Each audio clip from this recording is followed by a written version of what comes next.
Hello. Welcome. Welcome to the third, this is the third segment of the Rigel Show, also known as Rigel's Little Corner, or I'm experimenting with different names, Rigel's Mystical Driftwood Fort on the sandy beach of the Cosmic Navel. That pretty much seems like it sums it up. This is the place where song runs through all of reality. Okay? This is a playful space that seeks to integrate traditional values, modern values, progressive postmodern values, and that which is emerging on the horizon of cultural evolution. Postmodern values, aka developmental philosophy. That's Steve McIntosh's version, integral theory, Ken Wilber. You got spiral dynamics, Don Beck. And I think people who are even playing around with metagelical, like PVK, and your meta-modern folk, like Brendan Graham Dempsey, are in this space of reaching out to that which is on the horizon. Maybe the event horizon. Like maybe we just can't quite see past the gravitational pull of our own value system, but it's there. Okay. I'm going to do a little test and make sure that this is actually streaming live. So, oh yeah. Play the piano real quick. Can you hear that? Oh yeah. Play the piano real quick. Oh yeah, piano's coming through. All right. If you are in the chat, hanging out, feel free to say hello. I see you too, Sherry. I'm just going to practice showing this. I see you. I feel seen. That's the thing. That's the thing about this little space. Okay. Okay, I see you, Sherry, and I see anyone else out there who wants to be seen. Okay, so what we're going to do today is I am going to start things off. Hey, Mandy. I'm going to start things off with a little bit of improvisational music process. And if you can endure... Oh, Jeff Salzman. Jeff's here too. Nice to see you, my friend. If you can endure 5 minutes of my improvisational jazz, then you will be on your way to the inner circle. Okay, you're on the way to my inner circle. So then after I do a little jazzy, then I'm gonna drop a link in the chat. I'm gonna actually just do that right now, and you can join me on camera. How fun is that? Okay, so I'm gonna put this in the chat. I'm gonna pin this. Let's see, how do I do that? Pin message. Look at that. I'm so on it. Okay. After my little jazzy, I'll invite you on. We can share some creations with each other. We can talk about just whatever's bubbling up for you, and just see how long we want to hold on. Okay, so I'm gonna bring my hands on screen. Okay, see this? This is my hands, and just want to prepare you. The last couple of live streams, I have played kind of a contemplative, sort of improvisational jazz, which I actually think turned out pretty great. This is going to challenge your ear taste buds, okay? Just made up that new word right here. It's going to challenge your ear taste buds, and I'm not going to make any more excuses. I'm done with excuses. I'm just going to jump in. We're going to do up to 5 minutes, so you know that there is an end. Look at that. I'll even put that like that. So you know there will be an end to this madness, this glorious madness. And then we'll start the combo. Okay, so 5 minutes. This is free jazz, you guys. All right, we'll just leave it like that. Take a sip of my tea. Okay. And now I'll just hide that for now. Okay. Free jazz, y'all. Okay. Yeah.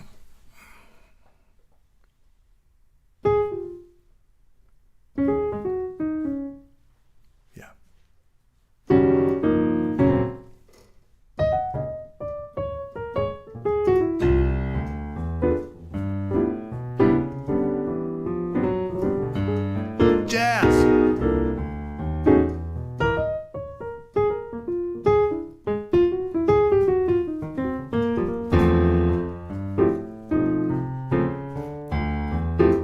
That's a walking bass line right there.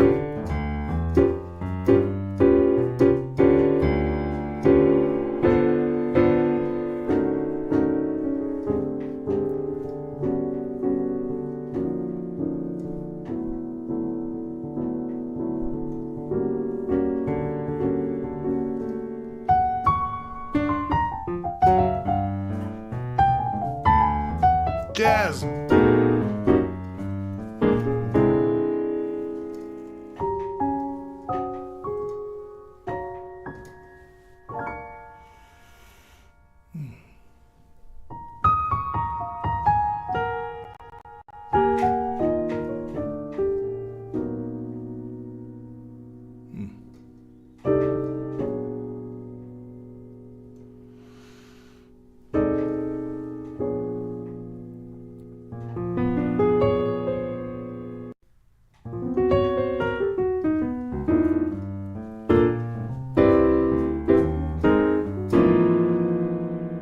Oh yeah, listen to that.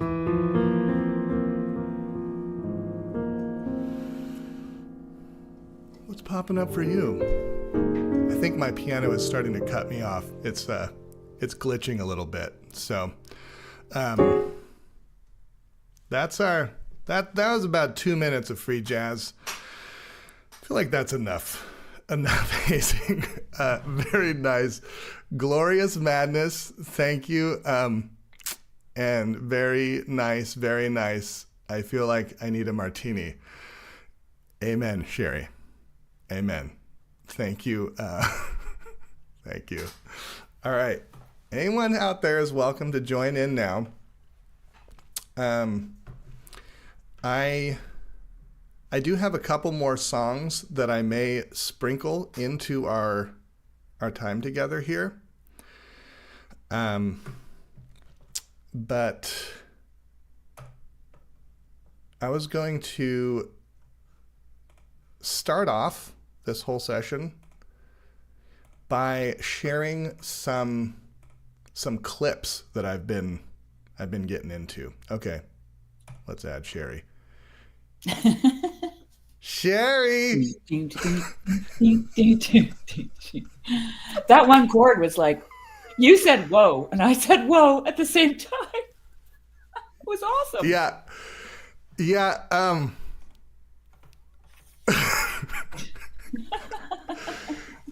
I'm not looking at the piano when I do this, and so there are actually people who can do this and make it sound good, but I'm not one of those. But maybe good and bad is just the wrong frame to look at this. Totally is the wrong frame, my friend.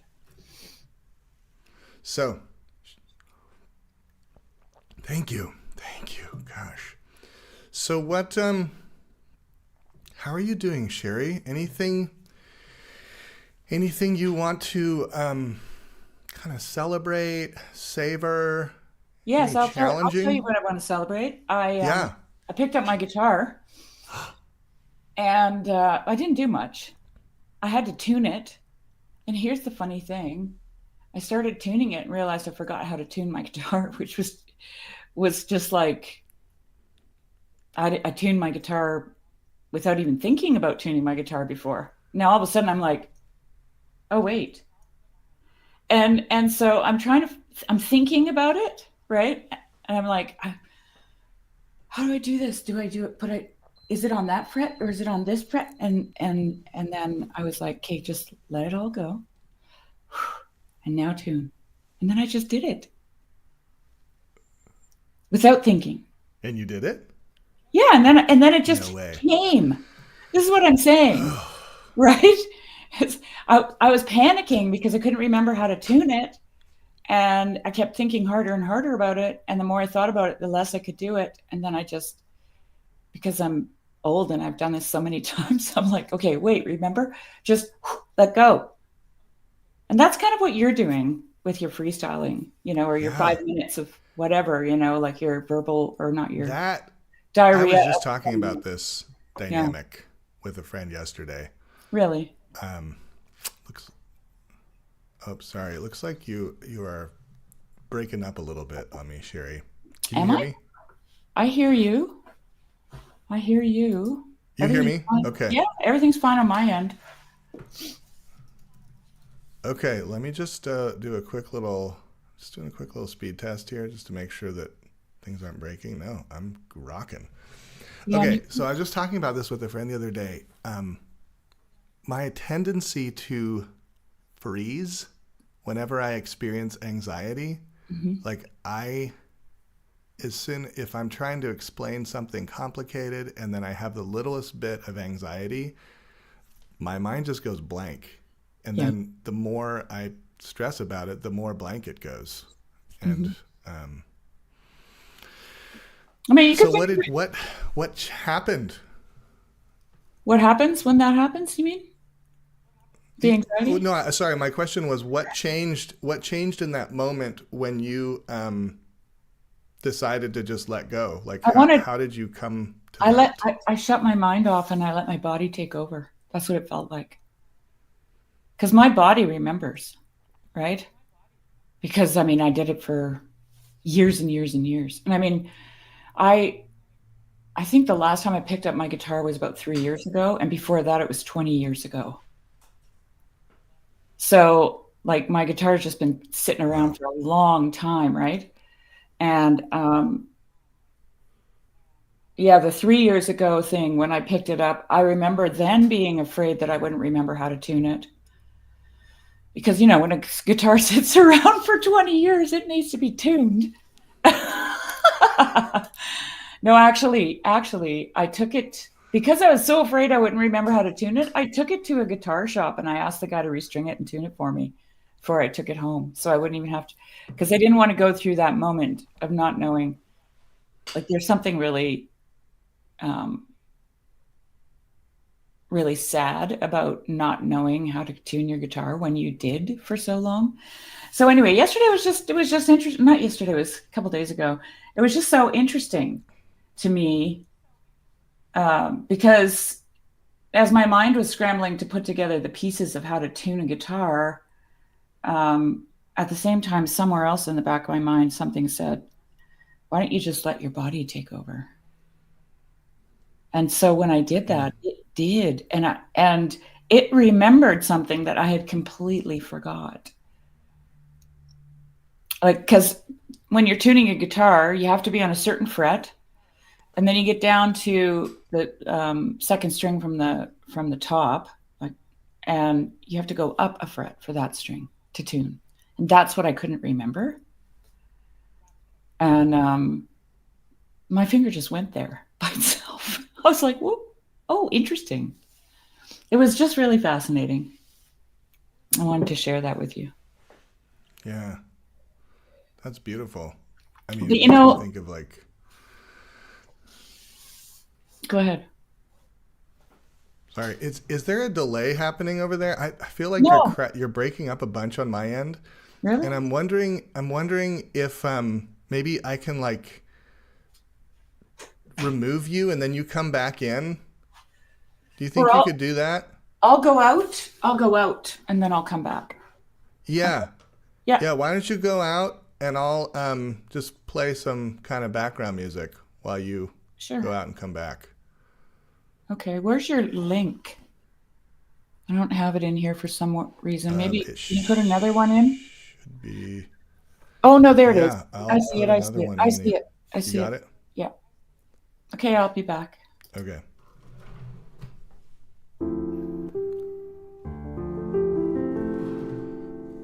Maybe my computer is freaking out right now. I wonder if that's part of it. Here's just a little background music while we wait for Sherry to come back. The song that I want to play a little bit later is actually a song I was prepared to play last week, which was Valentine's Day.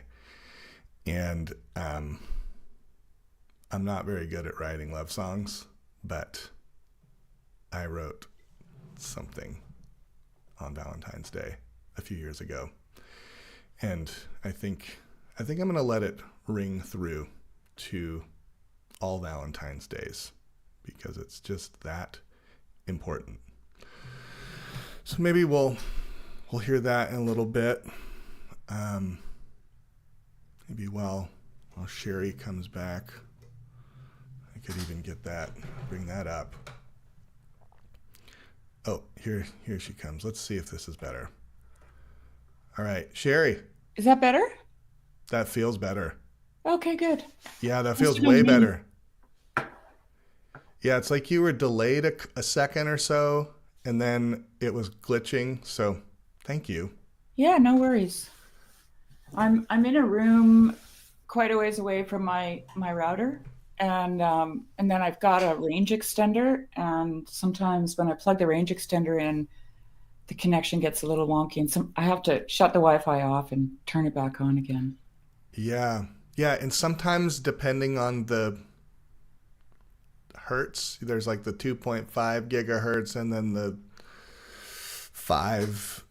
One of them is better for long range and one is better for short range. But okay, yeah, I couldn't actually advise you on anything there. So wait, where did we leave off? You were telling me about your tuning. Yeah, I was going to talk to you about anxiety because you said when you get anxiety, you freeze and you can't think of anything. Yeah. There's actually a really good function. Like that's a feature, not a bug, right? Because anxiety alerts you to danger, basically. That's what anxiety is for. It's telling you something's wrong, right? And you might not be able to identify it because it could be in your peripheral and you just get a feeling, and anxiety is a feeling. And so what it does is it shuts everything off so that you can focus on what's happening around you, right? Like now, right? And then the next thing to kick in would be fight or flight. So oftentimes when you're anxious, you're either irritable or depressed. Like those two things go together because that's fight and flight. Like with depression, you kind of want to be alone, right? Stay away from everything. So, and I read a book called The Psychology of Totalitarianism by Matthias Desmet. Okay. And he talks about the fact that our society now lives with what he calls free-floating anxiety. So everybody has a sense of anxiety, and it's because of a lack of connection, actually, to other human beings. Wow. But it's not, you can't put it onto any one thing. So it's the worst kind of anxiety. And when a society is in that state, totalitarianism, which is fairly modern, actually, it can focus that anxiety on something like a disease, right? Or a group of people, or it can find the one thing that you can place your anxiety on, and then you immediately experience a sense of relief, because now you can identify where the anxiety is coming from. And I mean, just think about, like, if a whole society is dealing with free floating anxiety, which, the stats prove, right, with the number of psychopharmaceutical drugs that people are taking, then how much thinking is actually being done? Yeah. Like real deep, critical looking at things, Yeah. What is it about totalitarianism that creates this focusing energy? Let me think. How did he express that? Well, he's basically describing a phenomenon called mass formation, and how mass formation happens, and what makes totalitarianism different in the modern era than it was in the past, because people formed mass formations, in the past, witch hunts and, all that kind of thing, right? But and then the criteria for the formation of a mass formation is several things, but the one that I remember the most was this free floating anxiety. And then totalitarianism is, so he makes a distinction between dictatorship and totalitarianism. So a dictatorship, it comes in with brutal force, but in order to maintain power, it has to relinquish the brutality at some point, right? Totalitarianism is a totalizing system. So it fails to see the complex dynamical system that we live in. And it believes that only one thing is responsible for, like Marx, for example, is a good example, right? It's this disparity between the classes that is the reason for everything. And so it has this one theory. And but in order to maintain its power, it has to always have an enemy. Whereas a dictator may come in like a dictator. And I'm not that great with my history, but I think Napoleon would be a good example. Like, he comes in with an army and he just, devastates Europe and redefines the boundaries, and then he lets go. Right? He's like, okay, we got to put some order here. We got to do this and that. And it's brutal and all that stuff, but then he lets go. Whereas totalitarianism doesn't let go. And so he uses the example of Stalin, and it happened also in the Nazi Party, where once they've solved their big problem, they start looking for a new enemy, and it basically eats itself, right? So Stalin was a perfect example, because he just ended up killing everybody around him at the end, Right. Because it always has to have an enemy. It always has to have somewhere to place that free floating anxiety. Yeah. Yeah, it's interesting as you're talking about totalitarianism's kind of ability to collapse everything into the one thing. It makes me think of I don't want to even steelman totalitarianism, but I want to point to maybe a human aspect of totalitarianism that is actually can be a positive. Yeah. And you're an integrator. Yeah, right. And it's like this. I read this book when I was. This was probably 8 years ago. This was before I started my 100 Days of Songwriting community. 100daysofsongwriting.com. Next 100-day challenge starts March 8th. Oh, wow. So just a little advertising. A little kind of just in stride advertising right there. I read this book by a real estate guy, Keller, called The One Thing. And the whole entire book was basically focused around this idea, like, what is the one thing that you need to do that will then have a ripple effect and affect everything else. Right. And so, like, focusing that one thing to a simple step. And I think that's the solution that totalitarianism gives those of us who are overwhelmed with complexity. And maybe that's explains a little bit what's going on in the world, America, and maybe a draw to like a less complex system, because we don't actually have, not everyone is at a state of consciousness that can hold these tensions together without collapsing. Well, yeah, there's an interesting pattern to totalitarianism, or mass formation would be better said that way. It's probably more gentle. Yeah. It often happens like it's like is it the 3 or the 4 horsemen of the apocalypse or whatever, famine, disease, war, and death, right? Like, aren't they, is that them? I can't remember. Feels good to me. I didn't go to college, so. Me either. But anyway, so often after these kind of devastating things, totalitarianism rises up. And so one of the criteria is a disconnect from other human beings, a sense of disconnection. And, war and famine and disease will disconnect you, right? Because you'll be losing people, your town might be devastated, structures are gone, institutions are gone, all that kind of thing. And there's nothing to actually tether you to anything. And then the free-floating anxiety pops up because of that. And, I've thought about this, Rigel, and I've thought about it in terms of the Theotokos, actually.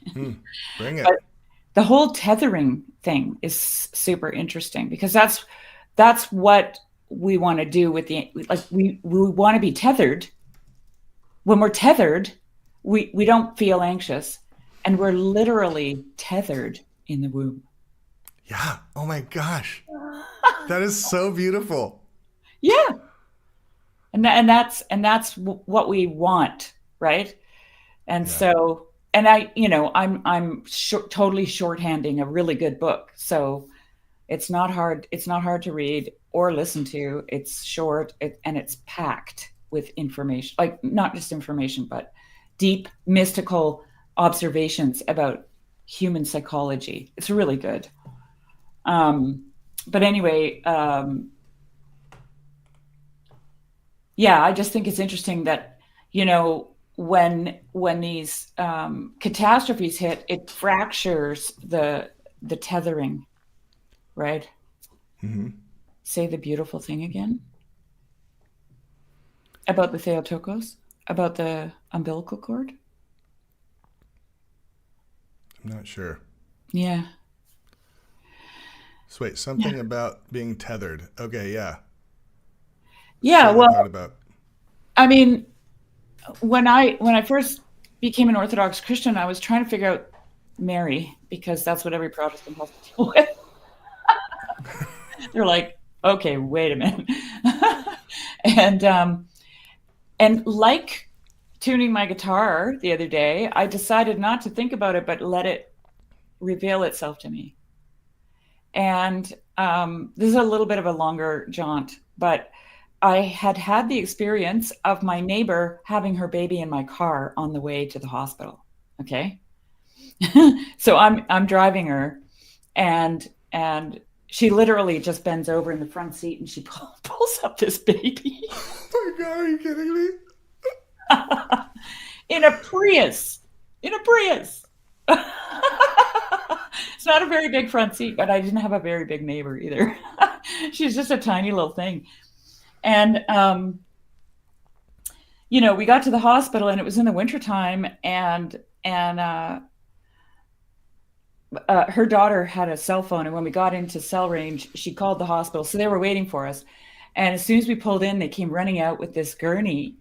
And they were trying to figure out how to get her out at like minus 15 Celsius. It was really cold. Oh my God. With this newborn, right? And she had her pants around her ankles, and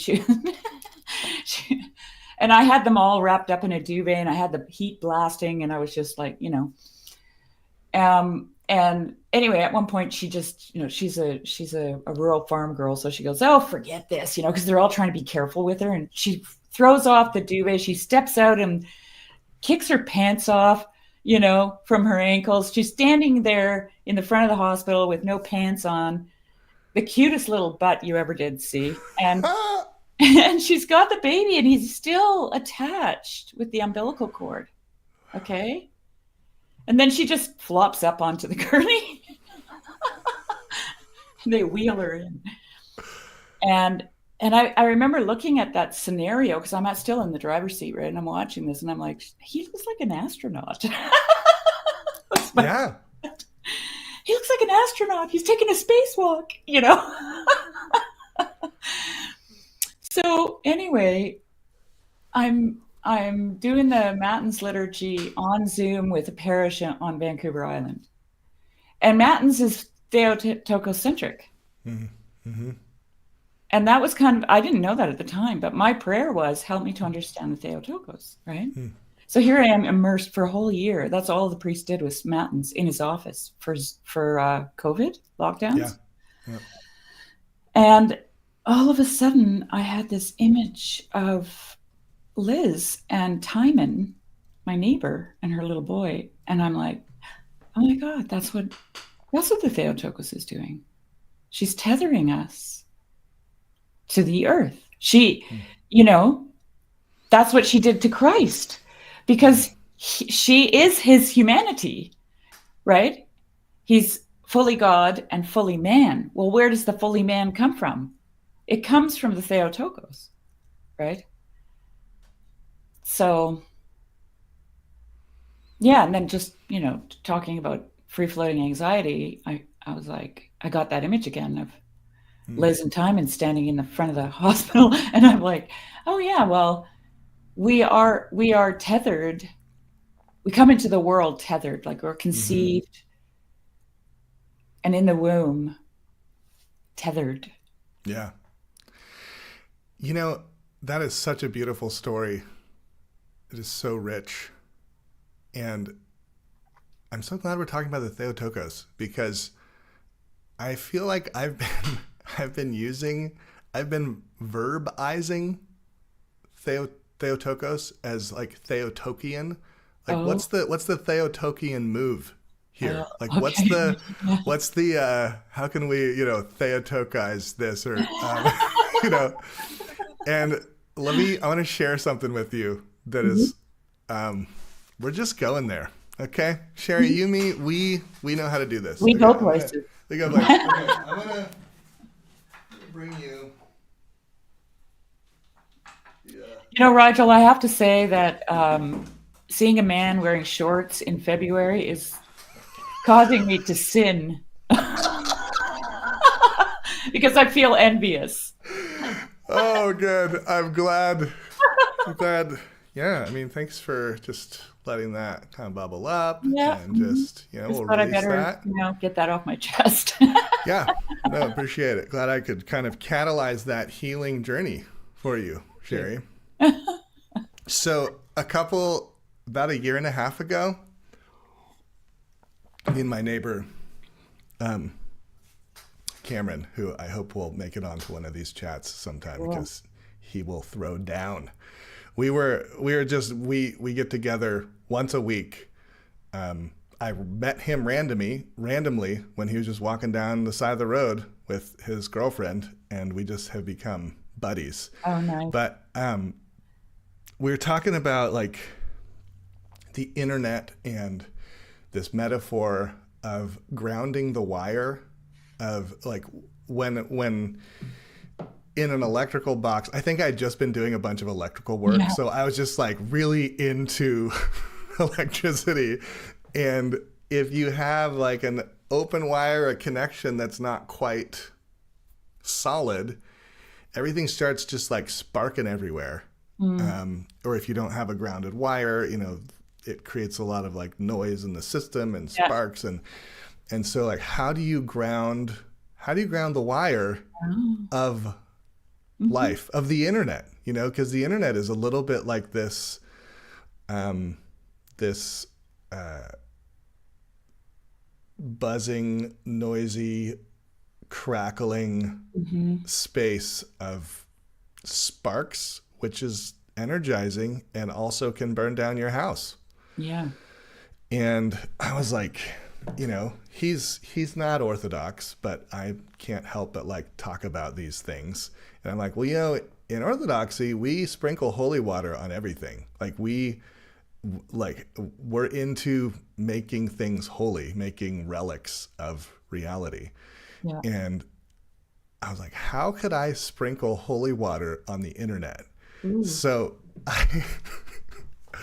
I made this little stone called the internet, which has these little like drawings. I can't believe I'm showing you this because now this is out in the world.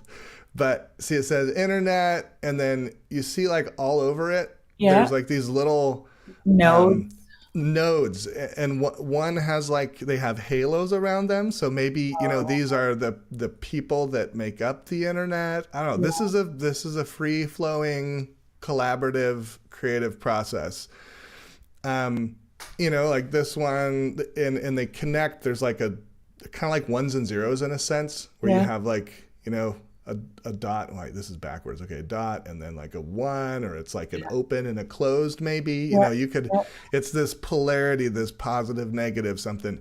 And I'm using it as my my incense stone. So like I burn incense on the internet. And I took it to church to get it blessed. Awesome. And I was like, Father Aiden, can I bless the internet? Can we sprinkle water on the internet?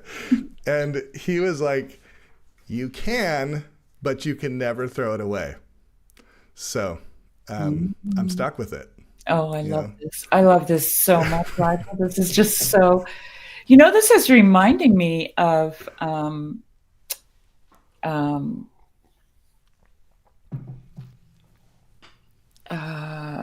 just drawing a blank on a name. Stephen. Stephen is wanting to build an altar to Noah. Like have an altar. And in a sense, what you just showed me is an altar where you're burning something, right? Like yeah. Yeah, it's giving something back to God, thine own of thine own, right? I love it. I love it. Speaking my language. Yeah. So very cool. Well, I'm glad that you have that and you're keeping it and you're blessing the internet with holy water. Thank you so much. Thank you. You're welcome. And it's funny because it was probably, a couple months later that I found this whole TLC space. I mean, part of it was like, how do you, you can like post memes that are like, make people feel good or feel something. I don't know if that's like the thing to do. I think the most powerful thing that I've seen happen is these rando conversations that happen between people. Let me just read this here. Gotta go meet up with Dr. Keith. Keith DeWitt, maybe? Very enjoyable sitting here with you, Rigel. Sherry, enjoyed you just reading the Gulag Archipelago. Nice. To our blessing to the internet. Cool. Thanks, Jeff. I would love to have you on here, Jeff. Oh my gosh. Jeff is a heavy hitter. Heavy hitter? Okay. Yeah, he is a heavy hitter. There's a whole story about Jeff. Awesome. But thank you, Jeff. Yeah. Appreciate you. Yeah. A heavy hitter of love. Okay. This he says he will do. So will do. Cool. Good. Can't wait to meet you, Jeff. All right. Thanks for hanging out, Jeff. All right. What was I saying? We're talking about internet. We were Blessing the talking internet with about holy blessing the water. internet with holy Tethering. water. Othering, Tethering. tethering. Yeah, well, the reason that that really struck me is because it it made apparent to me how willing we are to fly away from the earth. I'll fly away, oh glory. I'll fly away. Yeah. Right? And I'll fly away. yeah, yeah, Love that song. it's a beautiful song, but it's really wrong. Yeah. Yeah, I know. All the It's fun to clap to. I know, I know. And and here's the thing, I started to dislike that kind of talk a long, long time ago, like a couple decades ago. But I didn't really know why I didn't like it. I thought it was because I was an animal and nature lover, but really I Yeah. was a Theotokos lover, Mm-hmm. Mm-hmm. right? Yeah. Yeah. It makes me think of this. This is I'm making a little stretch here, but there's this dynamic back when I was in the real estate industry. Okay. I Oh, was in that's the why real you read estate. the real estate book. Yeah. Well, no, the funny thing is, it was after real estate. I was not even into real estate, and it just happened to, Oh, okay. like, someone else had recommended it that was like an Okay. artist. And I was like, Oh, wow, this is yeah. I mean, there's really, some gems out there that we just don't yeah. we pass over. Yeah. Yeah. Well, so there's like, have you read C.S. Lewis's Great Divorce? Hmm. And there's this scene where he's describing hell as basically the suburbs I that know. just That like really hit me. that where the distance between the houses just get bigger and bigger and bigger, because that's this attitude like, well, fuck it, if you don't like it, I'm just going to move further away. Hmm. And like people just keep moving further and further and further and away from each other, Yeah. rather than facing the pain of being different people You know, and what's say coming it. up what's coming up for me right now is living in a rural community. The first, like, I always lived in small, small places, but when I go, and so I was familiar with small communities. But when I moved to Switzerland, one of the things that was so difficult for me was the feeling of disconnect, because we didn't live in suburbs. They don't have those there, but we lived in a neighborhood. We had, houses all around us, but we didn't know any of them. We never crossed the threshold into each other, except for one neighbor, you Really? know? Yeah. It's Like, so funny because you think of Switzerland and all these cute little European towns as oh God. preserving this beautiful kind of grounded connection to neighbor. Well, And yeah, but this is a very highly densely populated area where we okay. were. I'm sure it's like that in the mountains, where people are more, they got more air to breathe. Hmm. But anyway, and then we moved to Telegraph Creek, and like we're 700 kilometers from the nearest grocery store. There's a post office, a convenience store, a gas station, a reserve, and 30 white families. Hmm. And McMo, nice to see you here. Catching up, listening. Okay. Colonizing the mystical driftwood fort. Dude, you can build a dang mystical driftwood fort here on a sandy beach. There's enough room for you, McMo. yeah, you should jump in. Jump on in. All right, Um, keep saying. and one of the things I noticed was how close the community was and how often they visited and how everybody knew everyone and they were so helpful and like self-sacrificial. Like, because I was new, I didn't expect anything from anyone.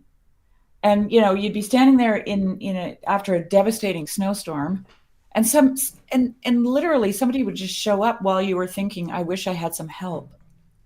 And there they'd be. And I'm like, wow, this is crazy. And I said to my husband, we both said to each other, we have more company here than we've ever had. They were just constantly popping in and dropping in. And, bringing gifts, and like a lot of the First Nations people would come and they'd bring us some meat, salmon or some moose meat or something, and anyways, what was I going to say about that? Oh yeah, a lot of people think that moving into the bush is a way of getting away from everyone. But I find when you live in the bush, you're actually more committed to your neighbor. You have to help them because there's nobody else around. Okay. Whereas if you live in a densely populated place, you don't even know your neighbor. People don't know their neighbors.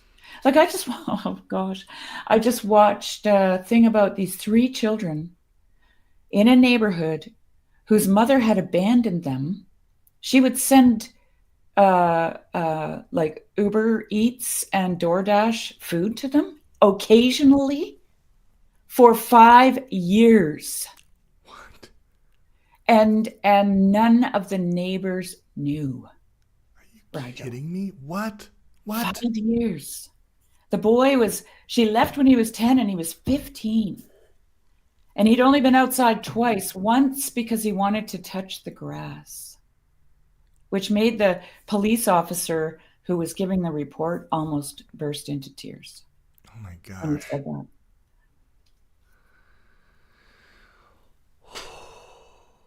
And that's just like last week they discovered these kids. Okay. Like this is not in it's not in the 1800s or something. Like, this is like, that just reiterates to me how disconnected people in these urban areas actually are. It's weird. Yeah. And you'd think the opposite would be true, but it's not. It's not true. It's not my experience. It is hard. I mean, it takes, I think it just takes so much effort to actually get to know your neighbors in the situation, because it's like we all have these in the city, we have kind of these built up barriers to just deal with the noise and deal with the overwhelm. And then every person just gets caught in that filter and never really makes it through without intentionally bringing the filter down. But it has to happen like at the same time. Someone else has to bring their filter down while you're bringing your filter down, or there has to be some event that forces the issue. Well, when we lived in Switzerland, a new family moved in. This was a neighborhood. I lived in a neighborhood that was built in 1945, and we were the first new family to move in 1987. Okay. So, and then another new family moved in. And when that new family moved in, they had small children like me, and we got to know each other. And we decided to have a neighborhood once a year in the summer, a neighborhood party, and got everybody together. And I mean, these neighbors, it was like the Hatfields and the McCoys in that neighborhood. It really was. They had like very old, problems with each other, but that really helped, just getting together, hanging out, bringing food, communion, Yeah.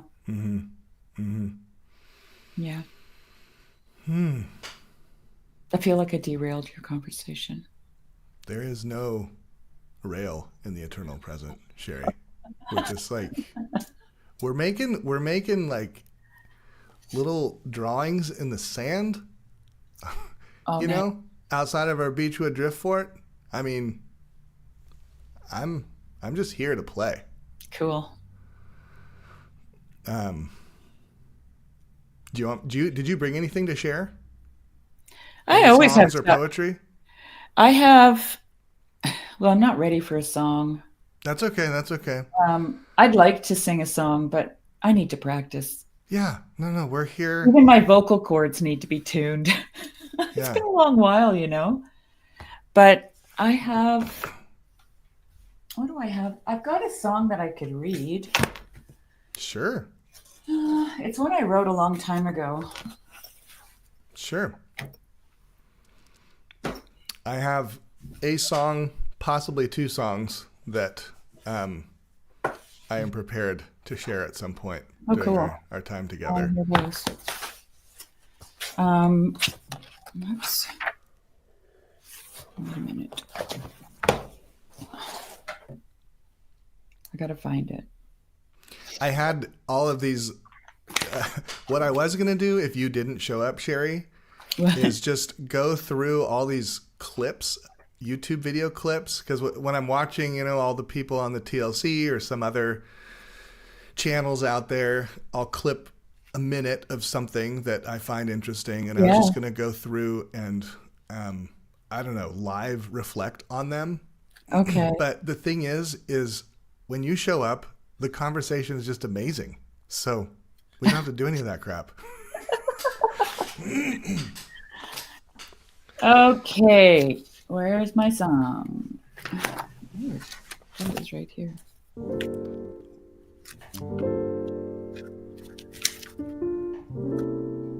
Where is your song?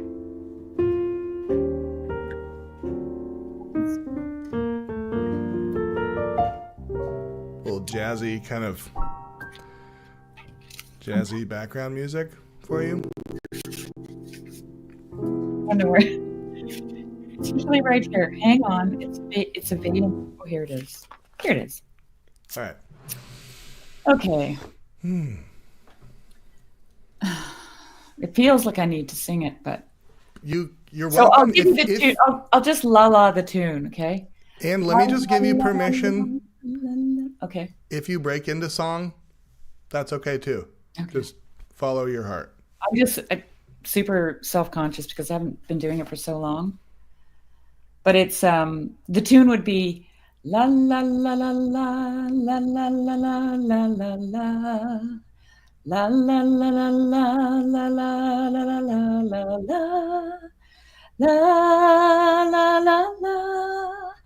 la la la la. Where they? Oh, I can't see now. I've lost it. Okay. Well, Midnight. You have a beautiful voice. It's got to get better before I unveil it. Midnight and starlight, fingers entwined, telling tales. Hair flying freely, barefoot, a ship in full sail. Oh, what they know, where they go, we just don't know. Ribbons of romance, weaving their way, pressing on. Sunshine and rain, the years and the color is gone. Don't lose your grasp. The color was not meant to last, but the ribbon's still there in your hair. And we'll take the blue of childhood, mixed with the green of wildwood, and we'll take the yellow of golden afternoons, and we'll take the blue of childhood, mixed with the green of wildwood, and we'll take the yellow of those memories past, so the color stays fast. And then there's a little bridge. So don't worry now, don't worry now, and it just repeats. With your hand in mine, we'll run with the sun at our backs. I broke into song. I'm so glad. I knew you would. Because it just has to be sung, And when I'm not sure, I'll follow along in your tracks. Then when life's done, we'll head for the red setting sun. And I'll kiss you goodbye. And we'll both learn to fly. So don't worry now. And then it's just repeat and fade. Beautiful. Golly. When did you write this? Oh gosh. I probably have a date written on my original thing, but it was in the 90s. Yeah. There's such longing in like the line, the color was not meant to last. Yeah, and that was like at the height of a perfect marriage, like a beautiful marriage. But I just knew, Yeah. And should we do one more? Yeah, please. Now I want to hear your stuff. This is what I love about doing this with you. I like the creative aspect. We can talk about totalitarianism and, little sensitive, beautiful parts of our soul. All of it. All of it is welcome here.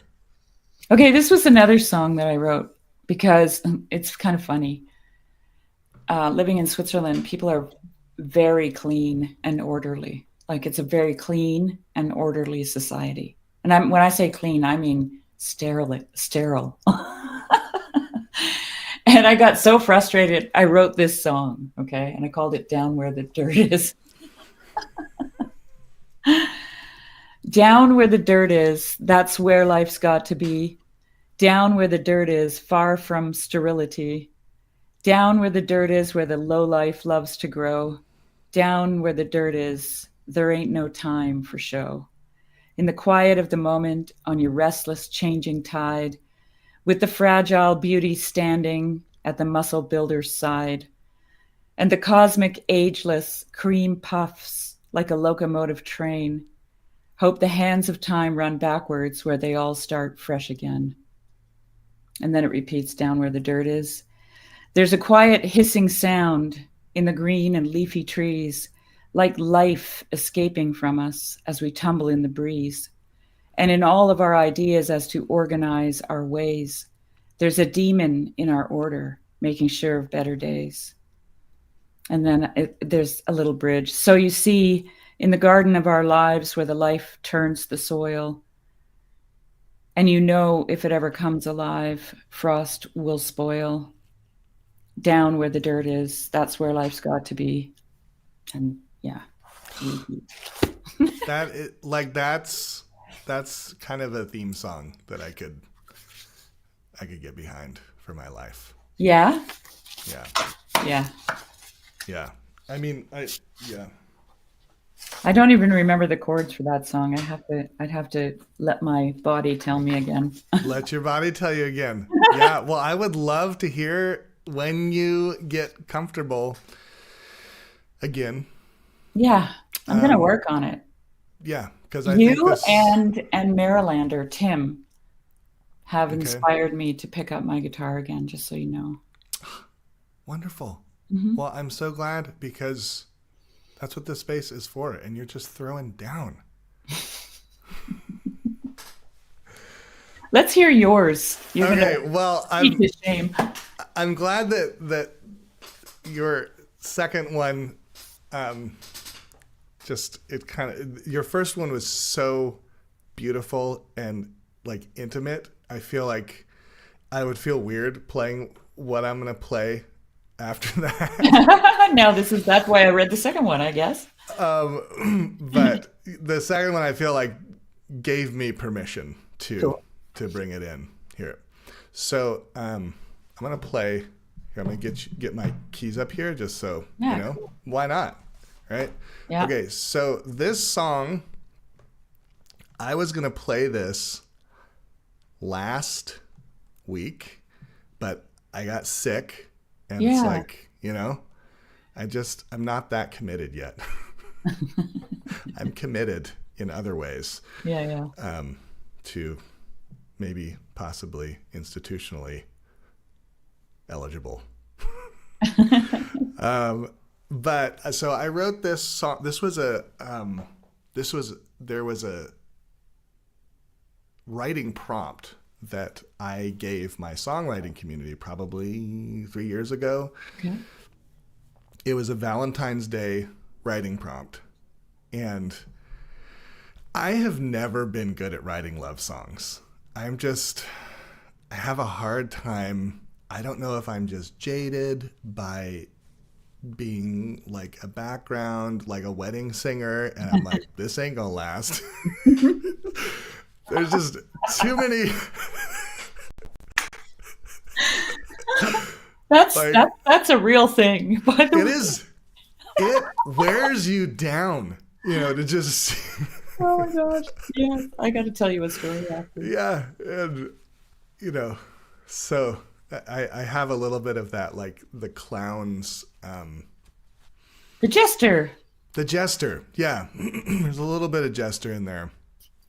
Anyways, so I think the prompt is like write a song about like an object, or write a love song to an object. Okay. And I chose stapler.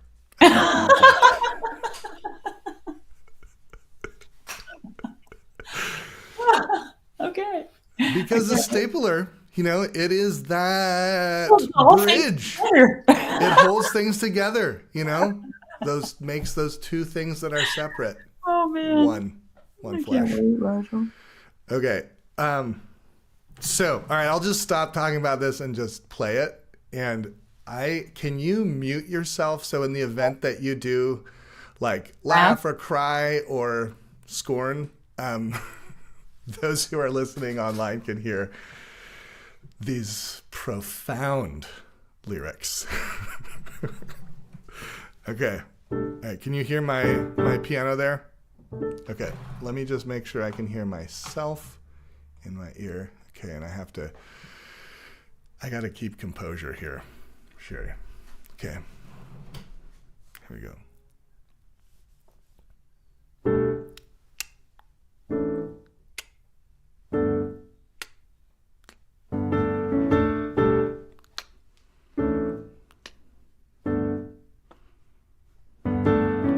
You were left on my desk by an ex-employee, preloaded with chisel point staples, a 1/4-inch jam free. But I would line up the corners, you would fasten with steel. We could organize everything from homework to real estate deals.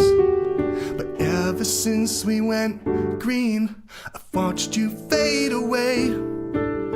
Paperless mandates and scanners, does it have to be this way? Oh, stapler, I can feel you in my hand. Office enabler, only you can understand. Click, stick, you know how to do it. Make me feel like a man. Oh, stapler, I can't watch you, Sherry. Okay, verse 2. At first I started screaming at the manager in my head. They took away my reason to roll out of bed. My inbox is overflowing with PDFs galore. Now I keep you with my whiskey bottle hidden in my bottom drawer. But ever since we went green, I've watched you fade away. The paperless mandates and scanners, does it have to be this way? Oh, stapler, I can feel you in my hand. Office enabler, only you can understand. A click, stick, you know how to do it. Make me feel like a man. Oh, stapler.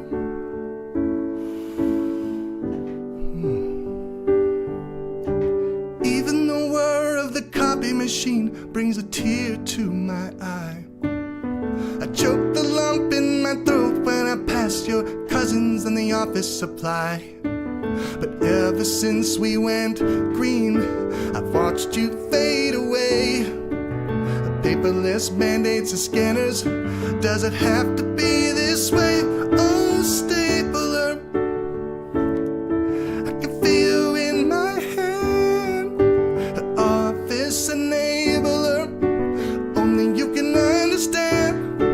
A click, stick, you know how to do it. A click, stick, you know how to do it. A click, stick, you know how to do it. Make me feel like a man. Oh, stapler, whoa, yeah. Oh, stapler.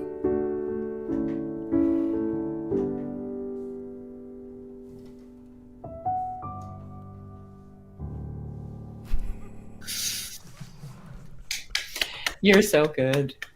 Wow. That was killer. It's a good thing I muted myself. Yeah, no, I saw you and I was losing it while I was playing. So I had to look away, Sherry. Oh my God. All I could think of was that guy from that movie with his stapler.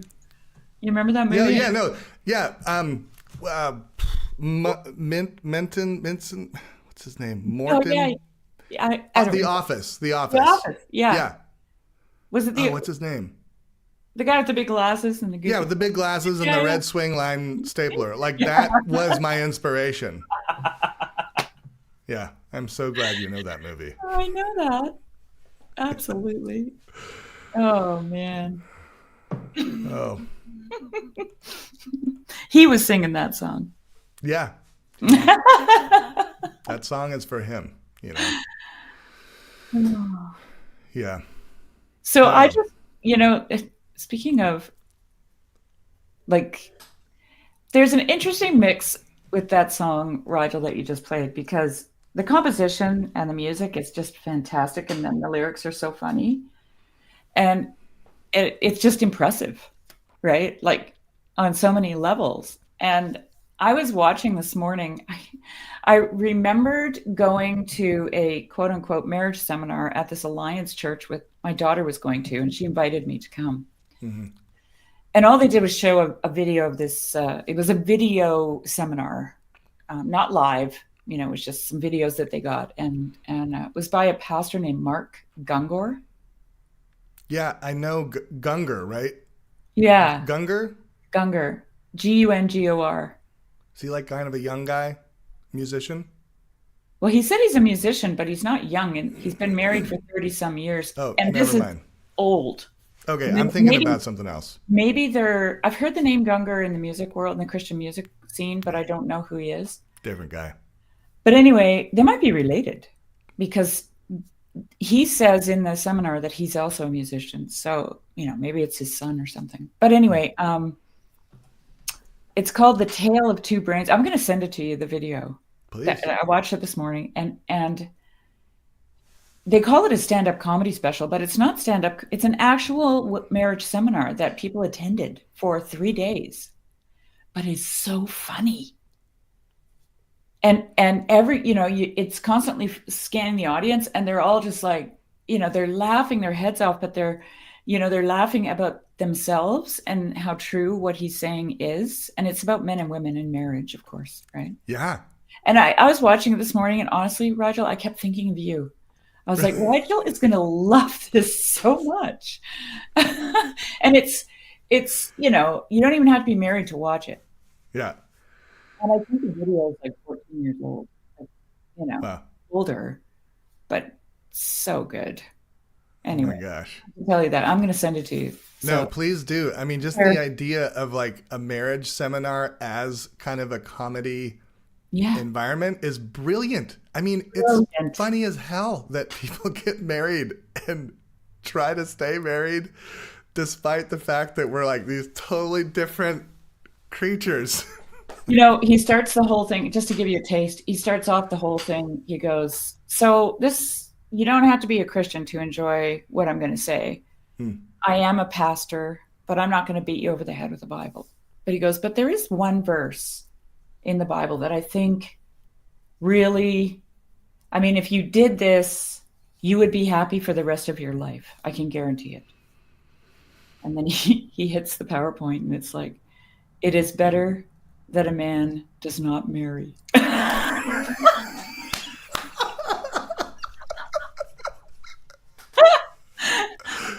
And then the other one, he goes, and there's one more in Proverbs. And it says, a stall with no oxen has a clean manger. Yeah. Rigel not existing in the kitchen is a clean kitchen. Beautiful. So, yeah. All right. Well, please send that. I will. Way. Yeah.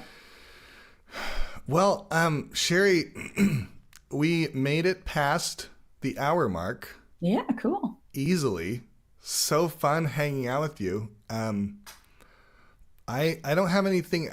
without like starting a whole nother conversation, I don't have anything else that's bubbling up, but is there any like last kind of thoughts, reflections, comments you want to leave with this newly relict internet? Well, first of all, that's amazing. I'm really treasuring that you did that. I love it. And that your priest blessed it and told you not to throw it out. That's so fantastic. He paused for a sec. He was like, and he did. I don't know about this. Well, the internet is a new thing, right? It is. What do you do with it? What do you do with it? Yeah. How do you bless it? Yeah, exactly. Yeah. But the other thing I wanted to ask you is, you've talked briefly about some of the things that you've learned from other people to do, like what do you call it? Your diarrhea of the pen? Yes, diarrhea of the pen. Your 5 minutes of freestyling on the piano, I'm wondering how could you actually incorporate that into you, because you've done this on your website, right? Where you do exercises with people. Mm-hmm. Could you plan maybe something like that for this space? I freaking love that idea. Yeah. Because I would love that. Yeah. I think that is a very real possibility.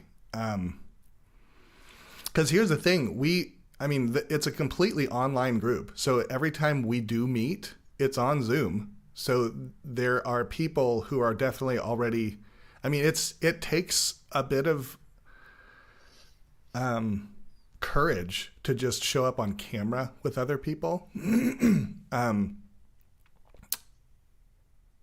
But we have a whole community of people who are like kind of used to it now. Yeah. And of those people, I think there are definitely a number of them who would be willing to jump on something like this. And I've actually already talked about something with one of the volunteer leaders in the community.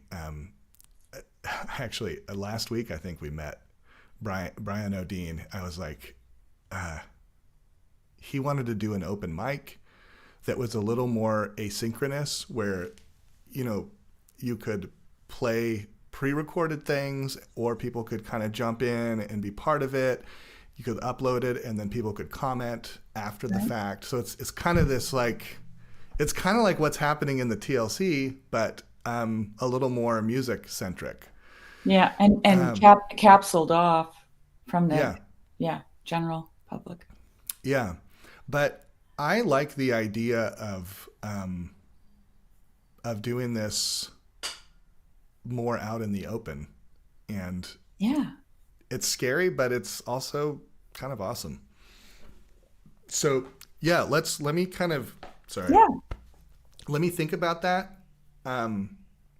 I could definitely do it on a Friday thing. I could do it on, this is actually the best time. I know it's annoying time for a lot of people because they can't get off. People are working, or other people are doing streams and stuff, but it's kind of like a church. Like at some point when the church grows, we're dealing with this in our community. There's something going on every weekend, and there are things that you want to show up to, but you can't because there's something, that's a higher priority. So it's a good problem to have. Pick your poison. Pick your poison.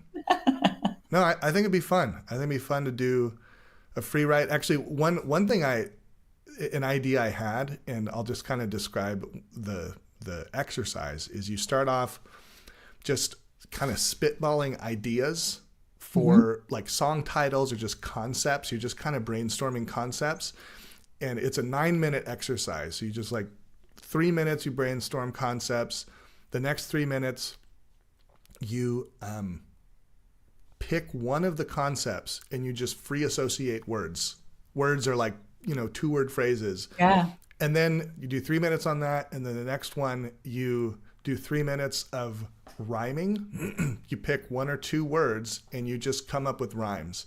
And by the end of it, you just have this raw content that is already in the direction of a song.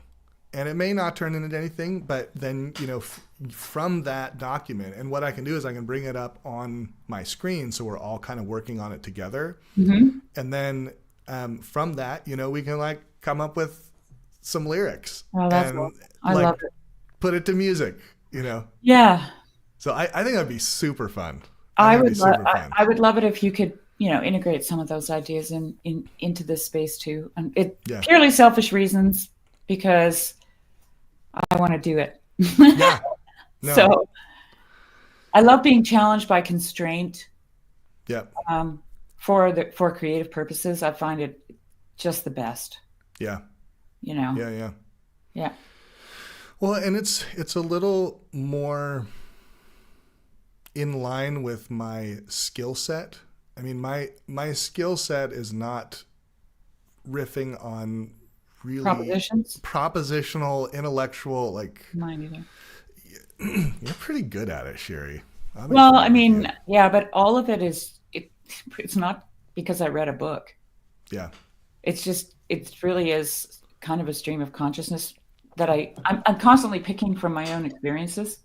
Yeah. And I have to say, when I first started out in this corner, I couldn't say anything that made any sense. I was just telling stories all the time or reading quotes. Yeah. And it was actually during a live stream, I was talking to somebody and it was like, oh, okay, I just got a word that I can use my own words now. And since then, I've been able to, which is so bizarre. How does that happen? And that was actually on my heart to do, was to stay in the space, to be forced into these propositional conversations, which is not my comfort zone, so that I could at least, there are some, like, I can say things to you and you're going to get them, even if they don't sound coherent. But there are groups of people, lots of them, who need propositional laying out of concepts to hear them. And I really felt like I needed to learn how to do that. And it feels like I'm at least getting somewhere. Yeah. Like, I don't know if I'm there, but I felt like when it came to that exercise, my wheels were just spinning in the mud. And now I feel like I actually got up out of the mud, and I'm a little, still a little soggy. But anyway. Oh, yeah. That what it made me think of is just we need to find the Theotokian move here, which is a little more participatory group process, maybe a little more storytelling. To have both, we need the proposition and the storytelling and the creative, just containing multitudes within ourselves. So thank you for encouraging me in that, because I feel like we get each other for whatever reason. And so I take your urgings seriously. Great. I'm excited because I want homework. Yeah. Good. Give me homework, Rigel. All right, Sherry. Well, let's do it again. And who knows, maybe we'll be able to snag someone else into this conversation. We got Jeff here. Jeff. Yeah. And McMo and Mandy. Yeah. So yeah, Mandy writes a Substack. Oh, cool. McMo is a musician. Yeah, no, I've been super inspired by McMo, honestly. McMo is amazing. He does like 2 hours of live composing in front of everyone, and then he's funny. Yeah, it's brilliant and thoughtful, and no, he's a good guy. He's a great guy. All right, McMo, we're not supposed to like talk you up too much, but I am a super fan. Me too. All right. Sherry, I'm a super fan of you, and I so appreciate you coming on and sparing me from just browsing through clips of YouTube. Well, I'm not a monologuer either, and I'm dead in the water if I don't have a conversation partner. Yeah. So And like I said last time, I just want to support what you're doing here because I think this is a necessary outgrowth of, you know, internet community, let's say. Like, I think it's really important. It's kind of like on a fetus when the arms and legs start to grow. Yeah. It's like, ooh, now we can move. Yeah. You know? Yeah. Anyway. Yeah, All thank right. you. Thanks, Rigel. Okay. Well, have a wonderful rest of your day. Yeah, you too. And everyone else out there on the internets, have a wonderful rest of your day. And we'll see you next Friday, hopefully. Yeah. Bye-bye. Take care, Sherry. Bye, everyone.